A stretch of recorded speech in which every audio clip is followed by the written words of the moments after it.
Depuis le début de la crise sanitaire, la municipalité a porté une grande attention à la gestion des règles d'hygiène et de circulation au sein des écoles.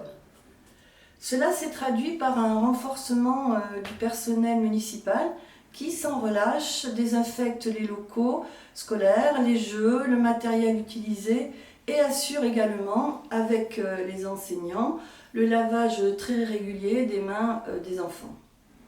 D'autres acteurs sont intervenus, permettant que les récréations, les repas pris à la cantine, sans oublier les entrées et sorties scolaires, soient organisés par classe, évitant ainsi le brassage des élèves. Pour compléter ces différentes actions, la municipalité, pour accompagner les parents, a distribué des masques lavables aux enfants de l'école élémentaire. Une première fois, au retour des vacances de Toussaint, 2 masques lavables ont été donnés à chaque élève et nous avons renouvelé cette opération au début de décembre et nous avons eu l'agréable surprise de voir nos élèves gérer et accepter formidablement bien le port du masque. La municipalité a également approvisionné le centre social en masques afin de permettre à chacun de pouvoir se protéger. Face à cette crise sanitaire, la grande implication de chacun dans son domaine continue afin d'accompagner au mieux nos enfants et ainsi de leur permettre d'avoir une activité pratiquement normale et également de rassurer leurs parents.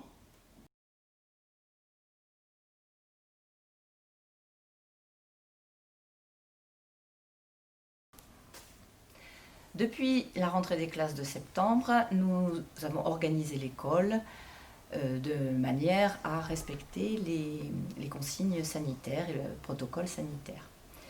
Afin de limiter le brassage au maximum, nous avons organisé chaque bâtiment en 2 groupes, 2 fois 2 classes qui ne se croisent pas, ni en récréation, ni dans les toilettes.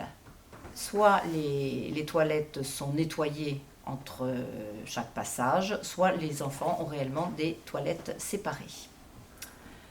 Ce protocole a été mis en place dès la rentrée de septembre afin d'assurer la sécurité de tous au maximum, des enfants et des adultes, mais nous l'avons encore renforcé depuis la rentrée de novembre en accentuant encore les mesures sur l'hygiène, notamment dans les classes, en ce qui concerne la manipulation des jeux et du matériel pédagogique.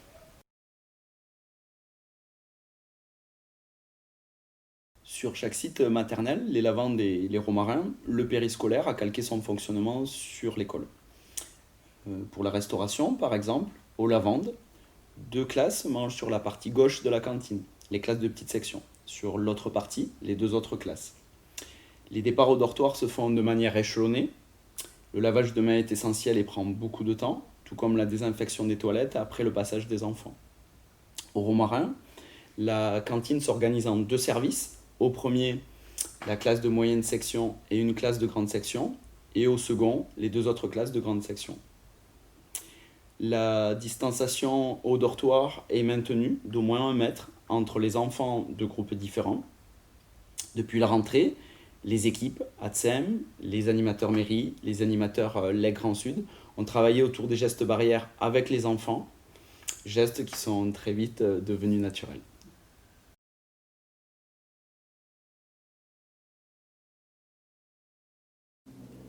Donc à cette nouvelle rentrée scolaire, nous avons dû tous les partenaires nous retrouver pour réfléchir à un nouveau protocole, un petit peu différent de ce que nous avions vécu la dernière fois.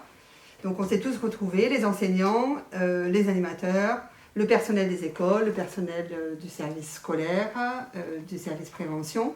Et on a essayé de construire tous ensemble un protocole qui soit adapté aux enfants et aux exigences sanitaires. On l'a pensé pour qu'il soit durable sur toute l'année scolaire. Et ça nous a servi, puisque quand il y a eu le nouveau protocole en novembre, nous n'avons pas eu besoin de le changer. Il a juste fallu rajouter le masque, le port du masque pour les enfants. Et nous avons été agréablement surpris de voir comme il s'adaptait beaucoup plus vite que les adultes.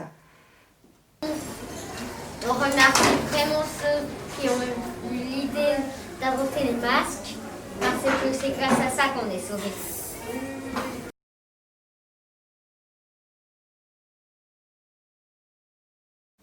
Le choix que nous avons fait a été de cloisonner les enfants non plus par classe, mais par groupe de niveau. Donc nous avons 5 groupes de niveau, les CP, les CE1, les CE2, les CM1, les CM2. Et nous déclinons tout le protocole en fonction de ces groupes-là, dès l'arrivée à l'école le matin à 7h30, et ce jusqu'à 18h15.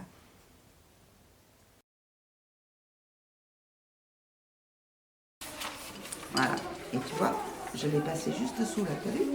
Je peux voir. Et hop, je fais le petit nœud. Je Tu fais, voilà, alors, tu fais un premier nœud, tu gardes tes doigts pour pas que ça se serre, d'accord? Et tu fais un deuxième nœud. Après un temps d'adaptation, les activités scolaires et périscolaires se déroulent le plus normalement possible, ou en tout cas on s'y efforce. Et les enfants continuent à apprendre à jouer, à courir, à sauter et à exprimer leur joie de vivre sur tous les temps d'école.